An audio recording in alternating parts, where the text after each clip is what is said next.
सुने कहानी सीरीज में आज एक कहानी प्रस्तुत कर रहा हूँ। शीर्षक है हथेली में जमी अठन्नी। उस दिन मेले में कलकतिया चाचा द्वारा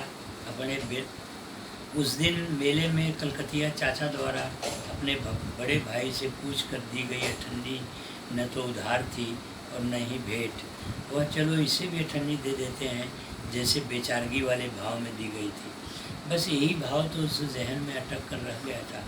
न जाने कितनी बार अब तक वह चाचा को अठन्नी के बदले 10-10 के नोट रेडी व उपकृत भाव से देता रहा है, पर अभी भी वह अठन्नी उसकी हथेलियों में जमी रह गई थी। उस दिन वह खूब लड़कर मेले में रोता हुआ बिना पैसे गया था, ताकि गांव के बच्चे ताने न मारें कि वह मेले में नहीं था। रास्ते भर माँ द्वारा पिता को कहे शब्द उसके कानों में गूंजते रहे थे। निगोबर जब बच्चे नहीं थे तो सर पर हाथ रख कर रोते थे कि यदि बच्चे हमारे होते तो मैं भी उन्हें कंधे पर बिठाकर मेले ले जाता। आज जब बच्चे हैं तो पैसे के लिए रिड़का रहे हो, तुम्हें तो निर्वंशी होना चाहिए था। इतने पर भी पिता नहीं पसीजे थे और वह रोता हुआ मेले की ओर बढ़ गया था। उसकी हथेली में जैसे जमकर रह गई हो अठन्नी। मुट्ठियाँ भीजते ही आज भी वह उसके एहसास से उबर नहीं पाया था। वह उस दिन बहुत देर तक उसको मुट्ठियों से मलता हुआ मेले में घूमता रहा था।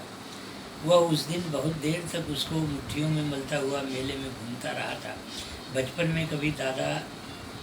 में कभी दादी ने भभूत देते हुए पुरोहित को उसकी हथेलियाँ दिखाई थी, मानो तब से उसकी हथेलियों में कहीं अंदर, बहुत अंदर तक धंसे थे शहर और गांव के घर। दादी ताउम्र पुरोहित की उक्तियों को दोहराती, नाती को बड़ा भाग्यवान मानती रही। उस दिन गिलास भर दूध पुरोहित को दे जाने क्या क्या कहलवाया था। गिलास के नीचे तह में बैठी खांड को पुनः दूध से हिलाकर पीने का आग्रह करती हुई दादी ने पुरोहित से पूछा था, महाराज, हमारे नाती के हाथ की रेखाओं की ओर को और भी गहराई से देखिए। पढ़ाई लिखाई, शादी ब्याह, घर मकान, सबको ब्यौरेवार बतलाइए। डकार लेते हुए पुरोहित ने कहा था, लड़का बहुत ही भाग्यवान है, खूब पढ़ेगा लिखेगा, दूध के दांत टूटते ही शादी हो जाएगी। उसकी हथेली में मकान की 2-2 रेखाएँ हैं, एक दूर शहर में होगा, दूसरा गांव में। ₹1.25 और सेर भर चावल झोले में रखते हुए पंडित ने कहा था, शनि का प्रकोप है, अभी से मंत्र जंत्र और जाप की जरूरत है। दादी ने दबे पांव कुठली से निकाल जंत्र मंत्र के पैसे पुरोहित को पिता से छिपा कर दिए थे। बाद में पूछने पर जाप के लिए पिताजी ने साफ मना कर दिया था और सभी पंडित पुरोहितों को धूर्त व मक्कार बतलाया था। जंत्र व जाप से ही मुस्तंदा हुए हो, कहती दादी पिता पर बरस पड़ी थी, पर हंसते हुए पिता बैलों के कोर पानी में लग गए थे। उसके पिता बिल्कुल पढ़े लिखे नहीं थे, पर मेहनत में यकीन करने वाले इंसान थे। वे पंडित पुरोहितों और ढकोसलेबाजों को बिल्कुल पसंद नहीं करते थे। पुरोहित को देखकर उनका पारा चढ़ जाता था, क्योंकि वे जानते थे कि पुरोहित उसी घर पर ज़्यादा आता था जिस घर में दूध की अच्छी व्यवस्था हो। मलाई वाला पका दूध पुरोहित जी के मुंह को खूब लगा था। वो आते ही पूछता, भैंस बढ़िया ब्याई या पड़वा। सकारात्मक जवाब मिलते ही उसकी बाँछें खिल उठती। वह झोली पटक खाट पर तुरंत पड़ जाता। फिर जजमान के घर देसी घी की पूरियों के अलावा उसे कुछ भी सूझता नहीं था। वह डकार लेते हुए गांव की नई बहुओं और नवजात शिशुओं को की नज़र उतारता, उन्हें भभूत देता, पंडित पुरोहितों के प्रति श्रद्धा भाव रखने का उपदेश देता। बदले में महिलाएं खूब सेवा करती, दूध व रबड़ी खिलाती। पुरोहित के आते व जाते वक्त पाँव धोती। वह जजमान की रक्षा के लिए जाप व मंत्र की व्यवस्था करता। पुरोहित किसी यजमान के यहाँ सत्यनारायण या शादी ब्याह के लिए यदि एक बार गांव आ जाता तो महीनों तक बियाई भैंस वालों के यहाँ टिका रहता। पिताजी उसे देखकर जल भन उठते और हंसते हुए उसे बेईमान मुफ्तखोर कहते। वह झुझला कर उन्हें मूर्ख व बुद्धिहीन कहता। पुरोहित के अपमान के लिए नर्क में जाने का शाप देता।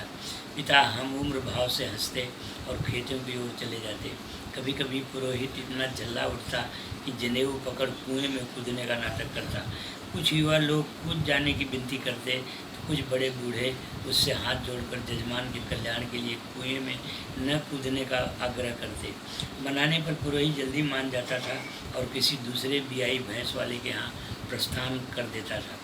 उसे अच्छी तरह याद है कि दादी के रहने तक वह मेले के दिन कभी नहीं रोया। सवेरे उठते ही जोखन नाव से बाल कटवाने, कपड़े धोने, नहाने आदि की क्रिया के बाद दोपहर से मेले जाने की तैयारी करता। सबसे पहले पिता चवन्नी देते, माँ चोरी से दुवन्नी देती, बाकी लड़ने पर दादी चुपके से संदूक से निकालकर 1 रुपये अपने से देती और जिद करने पर 1 आध रुपये और मिल जाते। इस तरह मेला पूरी मौज मस्ती में बीतता। मेले में चवन्नी की पाव जलेबी और 52 साहू का 2 पैसे वाला अनरसा उसे अभी तक भूला नहीं था। फिर दादी पाँव के बतास से घिसटती घिसटती चल बसी। दादी के लोहिया संदूक की चाबी माँ को मिली। उसमें माँ की शादी के लिए बनवाया गया तोड़ा, बाजूबंद, चांदी के कुछ सिक्के, कौड़ियाँ और दादी के नैहर से उसे मिला कजरौटा अब माँ की धरोहर बन गया। घर में रकम के नाम पर 1 सेर वजन का माँ का गोड़हरा मृत्यु पर्यंत उसके पाँव में था। वह उसे ससुराल का बंधन मानती। ननिहाल पास में होने पर भी वह अपने से कभी भी मायके नहीं गई।